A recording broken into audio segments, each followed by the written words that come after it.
Salut les joueurs, je vous parle d'un temps que les moins de 20 ans ne peuvent pas connaître. Oui, non, c'est au-delà de la chanson. Je vous invite à venir en 1984 et découvrir avec moi. Donc c'est ce jeu, enfin ces suppléments pour l'appel de Cthulhu édité par les Jeux des cartes qui s'appelle L'Asile d'aliénés et autres contes. Cette sinistre situation à découvrir, c'est maintenant.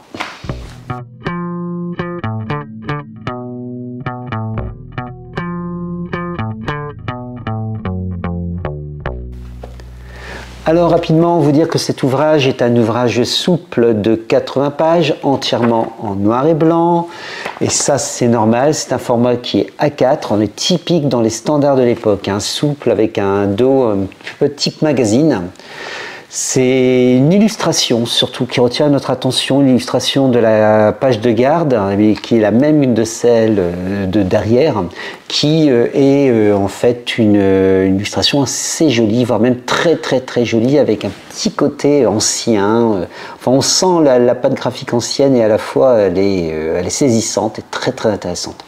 Mais à noter le prix. Voilà, je ne sais pas si vous allez le voir, je vais essayer de le mettre au centre, un prix de 99 francs. Waouh, ça nous amène. Alors, il faut savoir que cet ouvrage aussi a reçu des commentaires assez particuliers. Ça peut être des commentaires très controversés, à la fois très élogieux ou des commentaires très distants. Donc ça signifie en fait tout simplement que certains adorent cet ouvrage et d'autres le détestent. Donc nous on va y regarder un petit peu, voir un petit peu ce qu'on peut y trouver à l'intérieur. Nous y trouvons différentes nouvelles qui se présentent comme étant des intermèdes entre les scénarios. À la lecture, moi j'étais vraiment très surpris de voir que l'essentiel, uniquement l'essentiel est présenté. En fait, chaque mot est pesé et laisse obligatoirement l'imagination comme ça se laisser parcourir. Elle va vagabonder en fait pour combler justement toutes ces explications, ces petites explications qui sont données.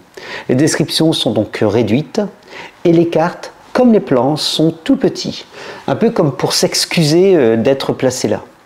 Il y a peu d'illustrations. Donc on est visiblement à la lecture de ce supplément totalement dans une autre époque. 84, ça nous fait 40 ans quand même. Et on peut se dire que s'il était réécrit maintenant, il serait par conséquence beaucoup plus luxueux, beaucoup plus détaillé. Il y aurait, voilà. Donc moi je ne sais ma préférence. Confort de lecture ou information spartiate. C'est vraiment une petite claque. Ça fait longtemps que je n'ai pas lu un livre ancien, enfin quand je dis ancien, un livre de jeu de rôle ancien, donc de ces années, 80, ça fait un bout de temps quand même, et une réelle surprise. Il y a 7 scénarios présents. Alors on va retrouver le premier scénario, c'est la vente aux enchères. Alors tout commence par une vente aux enchères, c'est un peu classique, et c'est le prétexte pour découvrir les objets du mythe, ou ne pas les découvrir. Et puis ensuite, il va y avoir un vol. Et là, on est plutôt dans une enquête simple. Le scénario a l'avantage aussi de se dérouler en Autriche. Et donc du coup, je me suis dit, mais pourquoi pas l'utiliser avec Berlin la dépravée, Autriche, Allemagne. Bon, il y a peut-être moyen de pouvoir faire à nos investigateurs un petit détour. Bon, oui, enfin voilà.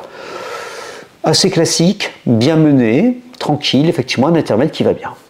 Le suivant, c'est le dément. Alors le dément, c'est pas le meilleur du tout, c'est une histoire de plutôt Mr. Jekyll and Mr. Hyde, et sous fond de magie noire, voire de cultisme. Donc c'est un scénario qui est vraiment court, aucune originalité, il est plutôt linéaire, bon bref, ouais, laissez tomber. La montagne du Diable Noir est le troisième scénario donc présent. C'est un héritage que vous allez avoir, une petite propriété qui se révèle bien dangereuse.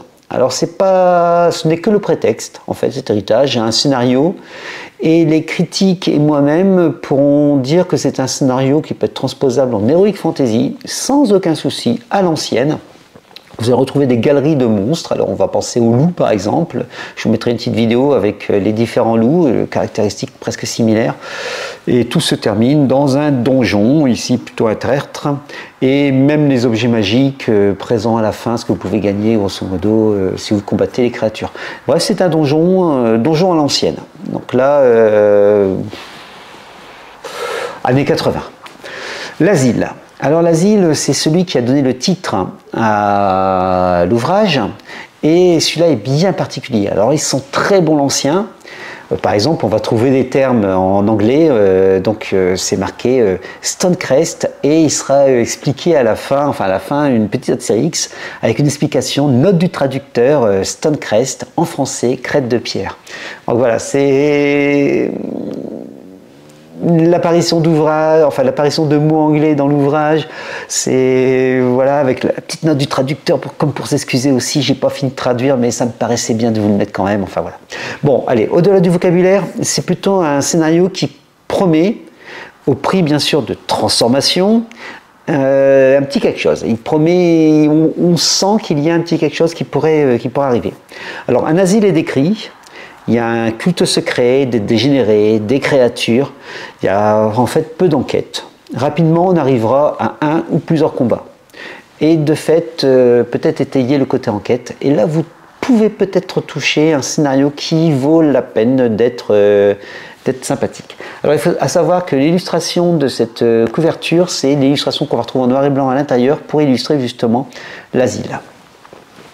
Le scénario suivant se passe sur un bateau, c'est le Mauretania, ça y est, je vais y arriver. C'est donc cette histoire de bateau, et là je regrette vraiment le manque de description.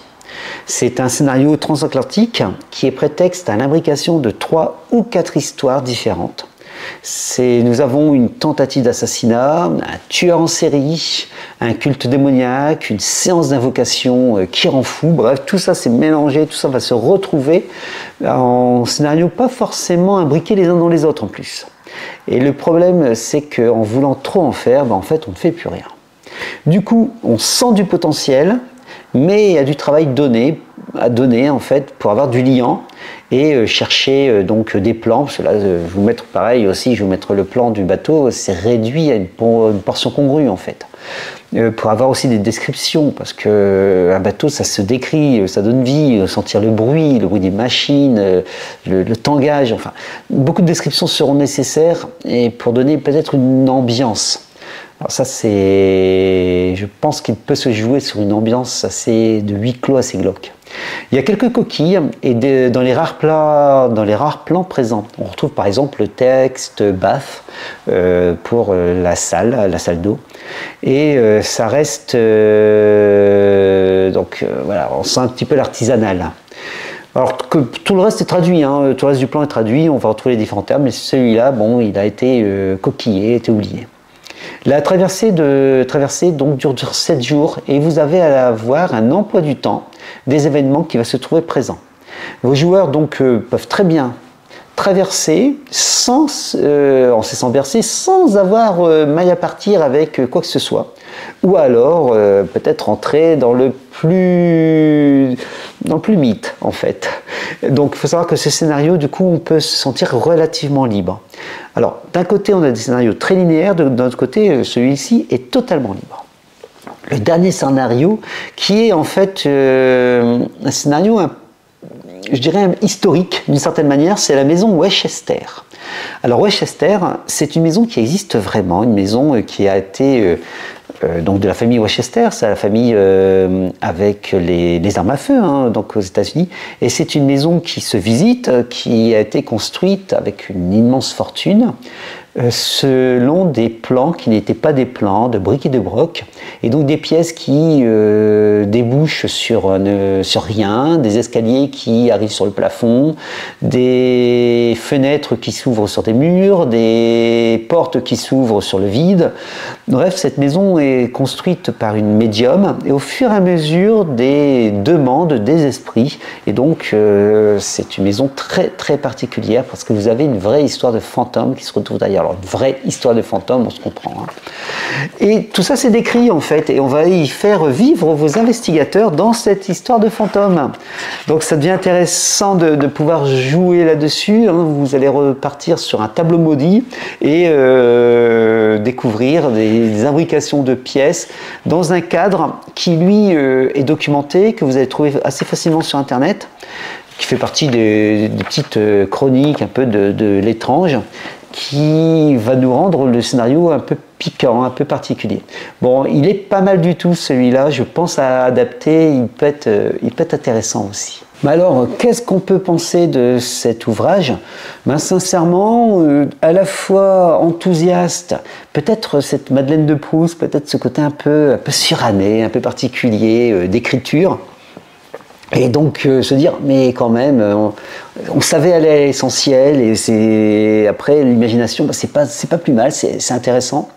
Et puis d'un autre côté aussi un petit regret, manque de description. J'aimerais bien qu'on aille plus loin, j'aimerais bien avoir des plans, peut-être une facilité. On peut y trouver sur internet tout ça, un plan de bateau, il n'y a pas de souci. Le plan maison Westchester, c'est peut-être un peu plus difficile, mais on peut trouver de ces plans, on peut trouver moyen peut-être d'avoir des descriptions. Et donc peut-être une fainéantise intellectuelle, encore que, bon, je ne sais pas. Mais on manque de description, on manque de plans pour certains scénarios qui mériteraient, eux, d'être adaptés maintenant. Donc je pense, si on doit résumer les choses, la vente aux enchères, j'ai retenu aussi l'asile, bien sûr, le Mauretania et la maison Westchester, qui me semblent être les 4 scénarios qui valent à peu près la peine. S'ils devaient être édités, ouais, ça pourrait être intéressant, au prix, bien sûr, de remaniement. Voilà, donc un supplément un peu mythique, encore trouvable, encore que un peu difficile. Là, c'est essayer de le prendre, si vous devez l'acheter avec les encarts à l'intérieur, les encarts présents, c'est ces encarts qui étaient détachables, vous avez des choses que vous ne retrouvez pas forcément. Donc, pour faire vivre pour vos joueurs des lettres, etc. C'est plus intéressant. Voilà un petit conseil sur cet archéo-jeu. Voilà, vous savez tout. Allez, temps de se quitter. Salut, salut les joueurs!